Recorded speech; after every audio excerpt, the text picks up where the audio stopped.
Serial நாளைக்கான பிரமல பார்த்தீங்கன்னா மனோஜுக்கும் ரோஹிணிக்கும் எப்படியாவது டிவோர்ஸ் வாங்கி கொடுக்கணுங்கிறதுக்காக விஜயா பயங்கரமாக முயற்சி பண்ணுறாங்க. கோர்ட்டில் இவங்களுடைய கேஸ் நடந்துக்கிட்டு இருக்கு. அப்புறம் ஜட்ஜும் அவங்க கிட்ட கேள்வி மேலே கேள்வி கேட்குறாங்க.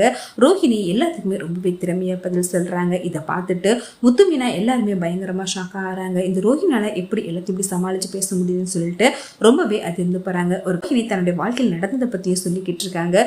நான் அந்த சென்னைக்கு வந்ததே நான் தனியாக வாழ்ந்து என் குடும்பத்தை காப்பாற்றணுங்கிறக்காக தான் நான் வந்து அதே டைமில் மனோஜ் என்ன உயிருக்குற காதலிச்சாரு, அதனால தான் நான் அவரை கல்யாணம் பண்ணிக்கிட்டேன் அப்படின்னு சொல்கிறாங்க. ஒரு பக்கம் மனோஜுக்கு ஆல்ரெடி ஒரு பொண்ணு கூட தொடர்பு இருந்து கல்யாணம் ஆகாமலே அந்த பொண்ணு கூட 2 வருஷமா வாழ்ந்துக்கிட்டு இருந்தாங்கிற விஷயத்தையும் எல்லாருக்கும் முன்னாடியே சொல்லிடுறாங்க.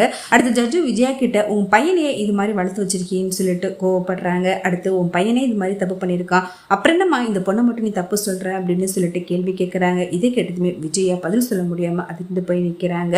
அடுத்து ஜட்ஜு முடிவு சொல்றாங்க, எப்படியா இருந்தாலும் 2 பேரும் 6 மாசம் ஒரு வீட்டில் ஒன்றா வாழ்ந்தாகணும். அதுக்கப்புறமும் இவங்க 2 பேருக்குள்ள ஒத்து போனேன்னா கண்டிப்பா அதுக்கப்புறம் டிவோர்ஸ் கிடைக்கும் அப்படின்னு சொல்லி அனுப்பி வைக்கிறாங்க. அந்த 6 மாசம் வரைக்கும் ரோஹிணி உங்க வீட்டில் உங்க கூட தான் இருக்கணும்னு சொல்லிடுறாங்க. இதை கேட்டு ரோஹிணி பயங்கரமா சந்தோஷப்படுறாங்க. மனோஜ் கிட்ட நான் தான் சொன்னல மனோஜ் உங்ககிட்ட இருந்து என்ன யாராலையும் பிரிக்க முடியாது அப்படின்னு சொல்லிட்டு சவால் விடுறாங்க. ஒரு பக்கம் விஜயா கிட்ட என்னங்க அத்தை நீங்க போட்ட பிளான் எல்லாமே என்னங்க அத்தை அடுத்து ரோஹிணி விஜயா கிட்டையும் முத்து மீனா கிட்டையும் நீங்க போட்ட பிளான் எல்லாமே சொதப்பிடுச்சா? இப்போதான் உங்களுக்கு புரியுதா? எக்காரணத்தை கொண்டோ எந்த நிமிஷமும் என்ன அடுத்து ரோஹிணி விஜயா கிட்டையும் மீனா முத்துக்கிட்டையும் சவால் விடுறாங்க. இப்போ அது உங்களுக்கு புரியுதா? எந்த நிமிஷத்துலையும் நான் மனோஜ் யாருக்காகவும் விட்டு கொடுக்க மாட்டேன். நான் வாழ்ந்தா மனோஜ் கூட தான் வாழ்வேன். அதே நீங்கள் பார்க்க தான் போகிறீங்க அப்படின்னு சொல்லிடுறாங்க.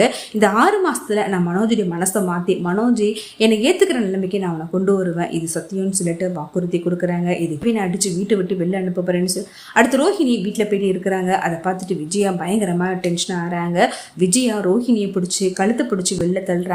உனக்கு இந்த ரோஹிணிய பேக் எல்லாத்தையுமே தூக்கி படுறாங்க. அப்போ ரோஹிணி போலீஸ்க்கு இன்ஃபார்ம் பண்ணுறாங்க. போலீஸ் அங்கே வந்து விஜயாவை மிரட்டுறாங்க.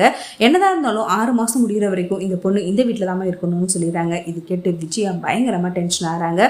மீறியும் இந்த பொண்ணை ஏதாவது கொடுமைப்படுத்திங்கன்னா அடுத்து உங்களை நான் ஜெயிலில் தூக்கி வைப்பேன் அப்படின்னு போலீஸ் மிரட்டுறாங்க. விஜயாவோ பதில் சொல்ல முடியாமல் அதிர்ந்து போய் நிற்கிறாங்க.